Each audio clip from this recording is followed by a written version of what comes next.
दोस्तों आपके सामने फरीदाबाद के पूर्व मेयर देवेंद्र भड़ाना जी और कुछ खास बातें करते हैं थे मेयर साहब कि जैसे कि मैंने सुना है कि भटकल के कुछ क्षेत्रों में कुछ उधर भटकल झील के पास कुछ लोग रहते हैं 500-700 आदमी आज वो केंद्रीय मंत्री के पास गए थे जिनका कहना था कि हम 50-60 साल से यहाँ रह रहे हैं लेकिन अब हमें तोड़ा जा रहा है उजाड़ा जा रहा है। इसके पहले जमाई कॉलोनी उजाड़ी गई भटकल क्षेत्र की, उसके पहले खोरी भी उजाड़ी गई, 50-60 हजार घर गिराए गए जो है।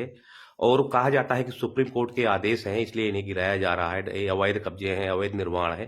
क्या कहेंगे आप जो है, क्या सच कर रही है सरकार या यहाँ का प्रशासन कि खोरी तोड़ी गई, जमाई कॉलोनी तोड़ी गई, अब भटकल के पीछे जो आप तोड़े जा रहे हैं, क्या कुछ कहेंगे इसके बारे में? देखिए, मैं सबसे पहले तो यही कहना चाहूँगा कि मेरी हमदर्दी और सहानुभूति इन सभी गरीब आदमियों के साथ में है जिनके मकान तोड़े जा रहे हैं, झुग्गियाँ तोड़ी जा रही हैं। और दूसरी बात मैं ये कहना चाहूँगा आपके चैनल के माध्यम से कि ये सुप्रीम कोर्ट के जो भी आदेश हुए हैं, ये लगता ये है कि ये गरीब आदमियों के लिए हुए हैं, अच्छा। ना कि सरमाएदार आदमियों के लिए। जहाँ भी आपने देखा होगा आज तक जो भी मकान झुग्गियाँ तोड़ी गई हैं वो सिर्फ गरीब आदमियों की तोड़ी गई हैं। और सिलेक्टेड उसमें एक आध दो फार्म हाउस तोड़ी गए हैं जो अच्छा। पिक एंड चूज वाली पॉलिसी को लेकर के तोड़े गए। और जहां तक लोगों में मैंने ये सुना है कि लोगों में भय व्याप्त है, लोग भयभीत हैं कि उनके मकान तोड़े जा रहे हैं, नोटिस दिए जा रहे हैं।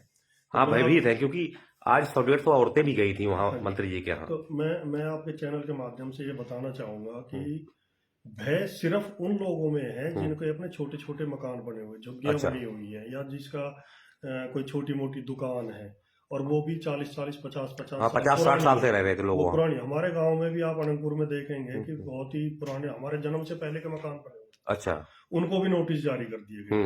भाई अगर आप ये मान के चलो कि अगर किसी आदमी का 4 बच्चों का कोई परिवार है, उसके 4 बच्चे जवान होते हैं, शादी हो जाती है, मकान वही पुराने, तो रहने के लिए क्या करेगा?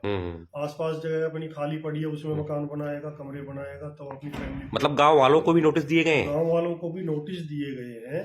और आपको मैं मजेदार बात बताऊं कि भय सिर्फ उन्हीं लोगों में व्याप्त है, उन्हीं लोग, वही लोग भयभीत हैं जो गांव में अपना मकान बना करके 40-50 साल से रह रहे हैं। अच्छा।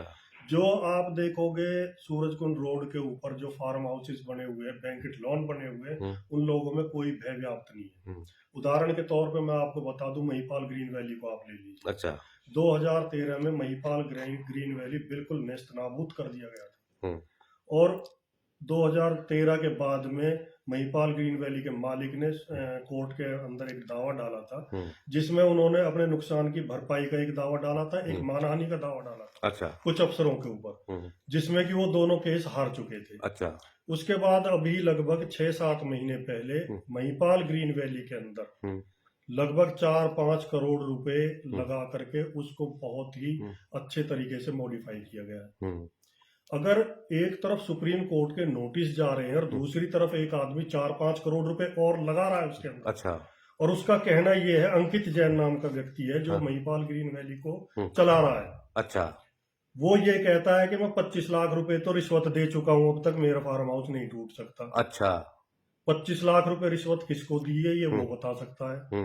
उसका कहने का इशारा सीधा सा फॉरेस्ट डिपार्टमेंट के ऊपर है। अच्छा। और नगर निगम के अफसरों के ऊपर है। वो कहता है मैंने 25 लाख रुपए रिश्वत में दिए हैं, और एक केंद्रीय मंत्री और एक कंवरपाल गुर्जर जिनके पास ये फॉरेस्ट डिपार्टमेंट भी है, कहता मैंने उनसे फोन करा रखा है, मेरे फार्म हाउस की तरफ कोई उंगली उठा करके भी नहीं देख सकता। अच्छा। और उसकी बात सच यूं साबित लगती है हमें, यूं साबित होती है उसकी बात कि इतने टेंशन वाले माहौल के अंदर वो 4-5 करोड़ रुपए और उसके अंदर लागत लगा रहा है। तो बहुत तसल्ली। जबकि सुप्रीम कोर्ट नोटिस लगभग 1.5-2 साल से जारी हुई है जो मैं वही बात कहना चाह रहा हूँ कि एक तरफ तो लोग बाग जो लागत लगी हुई है उसी को बचाने में लगे हुए हैं, उसी के डर बहुत ज्यादा है उनको, और इनको कोई परवाह है ही नहीं। ये नोटिस होने के बाद में इतनी तोड़फोड़, गरीब आदमी के मकानों में, झुग्गी झोपड़ियों में तोड़फोड़ होने के बाद ये उल्टा उसमें लागत लगा रहे हैं, और ऊपर से कह रहे हैं कि जी एक केंद्रीय मंत्री और एक हरियाणा सरकार में मंत्री है। अच्छा। कंवरपाल गुर्जर, उनसे फोन करा रखा है, मेरे फार्म हाउस की तरफ कोई आंख उठा करके नहीं देख सकता। अच्छा। तो क्या ऐसा सच हो सकता है क्योंकि नहीं तोड़े जा रहे हैं अरावली के तमाम फार्म हाउस और कई फार्म हाउसों में अब भी निर्माण कार्य जारी है? देखिए आप खुद ही देख लीजिए, स्वयं जो पीछे इन्होंने फार्म हाउस तोड़े थे वो डेवलप हो चुके हैं। आप आज जा करके देख लो, सारे फार्म हाउसेस डेवलप। उस टाइम पे भी पिक एंड चूज वाली पॉलिसी अपनाई थी इन्होंने। यहाँ एक फार्म तोड़ दिया, उसके बीच में 50 फार्म छोड़ दिए, 51वां फार्म हाउस तोड़ दिया। 1-1 किलोमीटर का गैप दे करके। अरे आप जब तोड़ रहे हो तो एक ही साइड से तोड़ना शुरू करो ना। तो क्या ये लेन देन वाली बात सच साबित हो सकती है? इसमें मैं तो सीधे तौर पे कहूंगा कि बिल्कुल सही कह रहा है वो बंदा।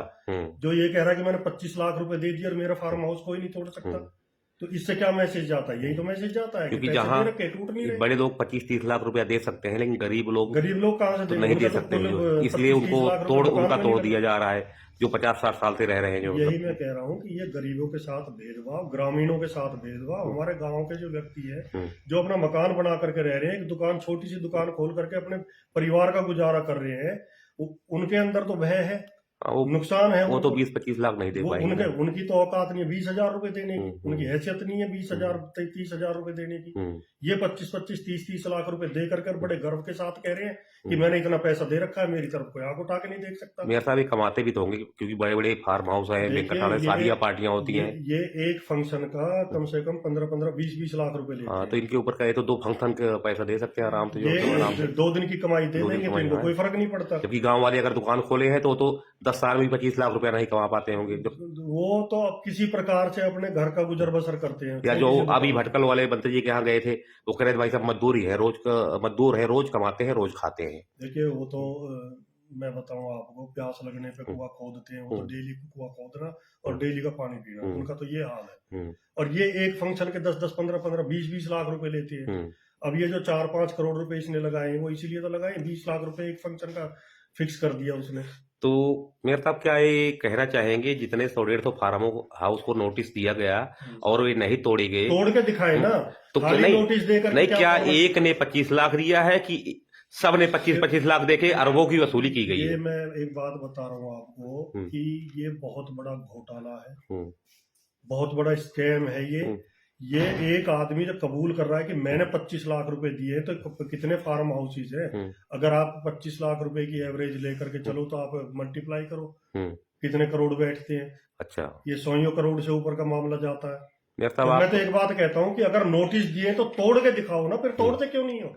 सिर्फ नोटिस फार्म हाउस वालों को डराने के लिए कि ये तभी पैसा देंगे, इसलिए ये नोटिस दे रहे। कार्रवाई क्यों नहीं कर रही है? सुप्रीम कोर्ट की जो गाइडलाइन, जो इनको जो लास्ट इनके टाइम 3 महीने का शायद इनको टाइम दिया गया था, क्यों नहीं तोड़े आज तक 3 महीने के अंदर अंदर?